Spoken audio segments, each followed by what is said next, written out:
From the list of the 1.305 billion, some contractors were paid and the amounts were deleted, what we would call zero rating of the amounts.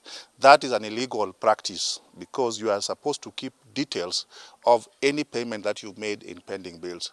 We also realized that in that same program of pending bills, we realized that there are quite a number of projects that were listed as pending bills, but they were appearing as proposed budgets.